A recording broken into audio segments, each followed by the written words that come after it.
അരൂർ തുറവൂർ ആകാശപാത നിർമ്മാണം girder Veena pickup and driver മരണപ്പെട്ട സംഭവം സുരക്ഷാ ഓഡിറ്റ് ആരംഭിച്ചു. ഇതിനായുള്ള റൈറ്റ് സംഘം അപകട സ്ഥലവും പരിസര പ്രദേശങ്ങളിലും പരിശോധന നടത്തി. നിർമ്മാണ കമ്പനിക്കാരുടെ ഭാഗത്തുനിന്ന് വൻ വീഴ്ചയെന്ന് റിപ്പോർട്ട്.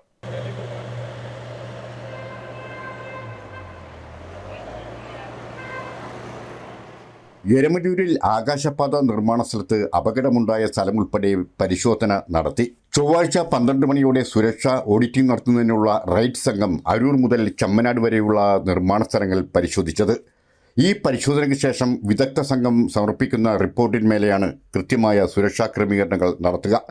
ദേശീയപാത അതോറിറ്റിയിലെ വിദഗ്ധരായ AK ശ്രീവാസ്തവ, അശോക് കുമാർ മാത്തൂർ എന്നിവരുടെ നേതൃത്വത്തിലുള്ള സംഘമാണ് പരിശോധന നടത്തിയത്. കഴിഞ്ഞ ദിവസം ആലപ്പുഴയിൽ കളക്ടറുടെ നേതൃത്വത്തിൽ വിളിച്ചു ചേർത്ത ഉദ്യോഗസ്ഥരുടെ യോഗത്തിൽ നിർമ്മാണവുമായി ബന്ധപ്പെട്ട കർശന സുരക്ഷ ഉറപ്പ് വരുത്തണമെന്ന് ദേശീയപാത അതോറിറ്റിയോടും നിർമ്മാണ കമ്പനിയോടും നിർദ്ദേശിച്ചിരുന്നു. നിർമ്മാണവുമായി ബന്ധപ്പെട്ട കരാർ കമ്പനിക്ക് വലിയ വീഴ്ച സംഭവിച്ചതായി കണ്ടെത്തിയിരുന്നു. ഇനി മുതൽ കർശന സുരക്ഷാ മാനദണ്ഡങ്ങൾ ഉറപ്പുവരുത്തിയതിനു ശേഷമേ പ്രവർത്തനങ്ങൾ നടത്താവൂ എന്ന് നിർമ്മാണ കമ്പനിക്ക് കർശന നിർദ്ദേശം നൽകി.